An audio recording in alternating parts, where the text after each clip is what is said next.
আসসালামু আলাইকুম প্রিয় বন্ধুরা, কেমন আছেন সবাই? আশা করি আলহামদুলিল্লাহ ভালো আছেন। আমিও কিন্তু আলহামদুলিল্লাহ ভালো আছি। আজকে আপনাদের জন্য নিয়ে আসলাম নতুন আরেকটি মজাদার চাপড়ি পিঠা বানানোর নিয়ম। আসলে আমরা সকলে কম বেশি চাপড়ি পিঠাটা বানাতে পারি, কিন্তু আমি আজকে একটু অন্যরকম করে বানাইছি। আমি কিন্তু এটা একটু মোটা সাইজ করে বানাইছি, খাইতে খুব ভালো লাগবে এইভাবে। এটা কিন্তু আটা দিয়েও বানাতে পারেন বা চালের গুঁড়া দিয়েও বানাতে পারেন। চালের গুঁড়া দিয়ে বানালে কিন্তু একটু শক্ত বা মচমচে ভাব বেশি হয়। আমি আজকে কিন্তু আপনাদের দেখাবো শুধু আটা দিয়ে বানানোর নিয়ম। আর এটার মধ্যে কিন্তু পেঁয়াজ কুচিটা একটু বেশি পরিমাণ লাগে। পেঁয়াজ কুচি আর মরিচের কুচিটা একটু বেশি পরিমাণ দিবেন, আর ঝাল তো আপনারা স্বাদ অনুযায়ী দিতে পারেন, কিন্তু আমার কাছে তো এটার মধ্যে মরিচ একটু বেশি দিলে ভালো লাগে। এটা লবণ দিয়ে ভালো করে মাখিয়ে নিতে হবে। মাখিয়ে নেওয়ার পর এর মধ্যে কিন্তু আটা দিয়ে ভালো করে মিশাতে হবে। আমি এখানে 2 বাটি পরিমাণ আটা দিয়ে নিলাম। দিয়ে নেওয়ার পর এটা কিন্তু ভালো করে হাত দিয়ে মাখিয়ে নিচ্ছি। আপনারা চাইলে মিক্সিং দিয়েও মাখিয়ে নিতে পারেন, কিন্তু এটা কিন্তু হাত দিয়ে মাখালে আরও বেশি ভালো হয়। এর জন্যে কিন্তু আমি ভালো করে হাত দিয়ে মাখিয়ে নিচ্ছি, দেখতেই তো পাচ্ছেন। ভালো করে লবণ বা পেঁয়াজ মরিচের সাথে আটাটা ভালো করে মিক্সার করে নেওয়ার পর কিন্তু এর মধ্যে আমি দিয়ে দিব পানি। আর পানির পরিমাণটা কিন্তু অল্প অল্প করে দিতে হবে, একবারে দেওয়া যাবে না। একবারে দিলে হয়তো বা বেশি পাতলা হয়ে যাবে, আর বেশি পাতলা হলে কিন্তু এটা মচমচে ভাব থাকবে না। যেহেতু আমি এখানে চালের গুঁড়া দিই নাই, শুধু আটা দিয়ে বানাইছি, সেই জন্যে আমি এটা কিন্তু একটু মচমচে ভাব করব। তার জন্যেই কিন্তু আমি একটু শক্ত করে গুলাটা গুলবো। আর এই বেটারটাই হচ্ছে মেন, এটা গুলাটাই মেন। এটা যদি গুলা ভালো হয় তাহলে কিন্তু চাপড়িটা খেতে অনেক ভালো হবে।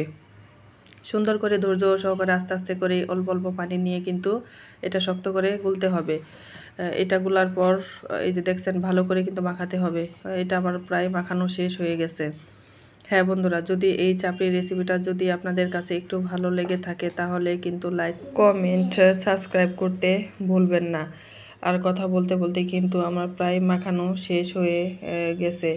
আমি এখন চুলার মধ্যে একটা প্যান বসিয়ে নেব। এটা একটু ভালো করে গরম করে নেব। গরম করে ভালো করে না করে নিলে কিন্তু নিচে লেগে যাবে, আর লেগে গেলে কিন্তু তিতা লাগবে, খেতে ভালো লাগবে না।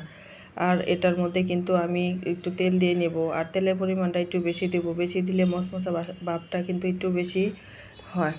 সেজন্য আমি মশমশা করব, তার জন্য তেল একটু পরিমাণ একটু বেশি দিয়েছি। দিয়ে আমি ভালো করে উল্টে পুল্টে নিয়েছি। আর এই চাপড়িটা কিন্তু ঠিক আমরা রুট পিঠা যে বলি ওই রকম হবে, মোটা হবে। তার জন্যে কিন্তু আমি সব আটা একসাথে কিন্তু আমি এখানে দিয়ে নিচ্ছি।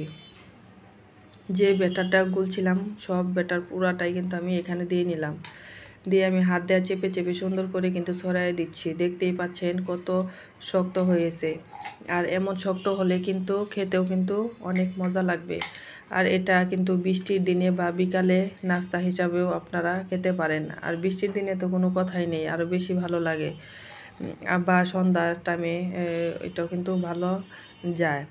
আর এটা খেতে কিন্তু সাথে যদি একটু শুটকি ভর্তা বা চেপা ভর্তা হয় তাহলে কিন্তু আরও টেস্ট বেড়ে যায়। হ্যাঁ বন্ধুরা, আমি কিন্তু সুন্দর করে এটা ভালো করে দিয়ে নিলাম। দিয়ে কিন্তু এটা সিদ্ধ হওয়ার জন্য অপেক্ষা করব, তার জন্য আমি একটু ঢেকে নিলাম।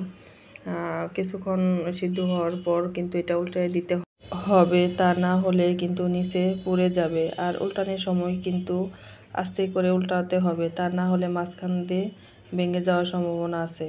দেখতেই তো পারছেন, আমি আস্তে করে উল্টে দিলাম আর একটু হাত দিয়ে চেপে চেপে দিলাম। যেহেতু আকারে অনেক মোটা, আমরা কিন্তু চাপড়ি পিঠাটা অনেক পাতলা করেও খাই, পাতলাটাও কিন্তু অনেক টেস্ট হয়। আমি কিন্তু এটা অনেক মোটা করে বানাইছি, দেখতেই পারছেন অনেকটা মোটা হয়ে গেছে। আর এটা কিন্তু আমি মচমচা করার জন্য কিন্তু অপেক্ষা করব। আমার কিন্তু প্রায় মচমচ হয়ে গেছে। উপরেরটা যত মচমচা হয়েছে ভিতরটাও কিন্তু সেই ঠিক একই রকম মচমচা হবে, খেতে কিন্তু অনেক ভালো লাগবে। এই জন্যে কিন্তু এটা আস্তে আস্তে জালে ভেজে নিতে হবে, তা না হলে কিন্তু মচমচ ভাবটা হবে না। এই যে দেখতে দেখতে কিন্তু আমার চাপড়ি পিঠাটা হয়ে গেছে। এখন আমি এটা কিন্তু সুন্দর করে কেটে নেব। বাচ্চারা কিন্তু আসলে এটা পছন্দ করবে। যদি পিৎজা আকারে কেটে নেই, আমি কিন্তু ঠিক পিৎজা আকারেই কেটে নিচ্ছি। আর সুন্দর করে বাচ্চারা কিন্তু বুঝবেই না যে এটা কি দিয়ে বানানো। আর সুন্দর করে শেপ করে আপনারা চাইলে যেভাবেই ইচ্ছা কাটতে পারেন। আমি কিন্তু একটু 3 কোণ করে কেটে নিলাম বাচ্চাদের মানে আগ্রহ বাড়ানোর জন্য, যাতে এটা দেখে খেতে চায়। তার জন্যে কিন্তু আমি এটা সুন্দর করে কোণা কোণা করে কেটে নিলাম। আর অনেক বেশি মচমচা হয়েছে, তার জন্য কিন্তু একটু ভেঙে যাচ্ছে। ভাঙলে সমস্যা নাই, অনেকগুলো কিন্তু এই আস্ত আস্ত আছে। আমি একটা ছুরির সাহায্যে সুন্দর করে ভালো করে কেটে নিলাম সবগুলো। দেখতেই পারছেন সুন্দর, কিন্তু এটা কিন্তু পিৎজা আকারের মতো হয়ে গেছে। আমি এখন আপনাদের কিন্তু একটা এখান থেকে উঠে দেখাবো যে ঠিক কেমন পিৎজার মতো শেপ হয়েছে। হ্যাঁ বন্ধুরা, এই যে দেখতেই পাচ্ছেন কত সুন্দর। এই যে দেখেন, এটা কিন্তু যত দেখতে যেমন সুন্দর, তেমন খেতেও কিন্তু ঠিক লোভনীয় হয়েছে। চাইলে আপনারাও এভাবে ট্রাই করে দেখতে পারেন, বা বাচ্চাদের এটা কিন্তু অনেক পছন্দ হবে। ধন্যবাদ জানিয়ে শেষ করছি। আল্লাহ হাফেজ সবাইকে, ভালো থাকবেন, সুস্থ থাকবেন।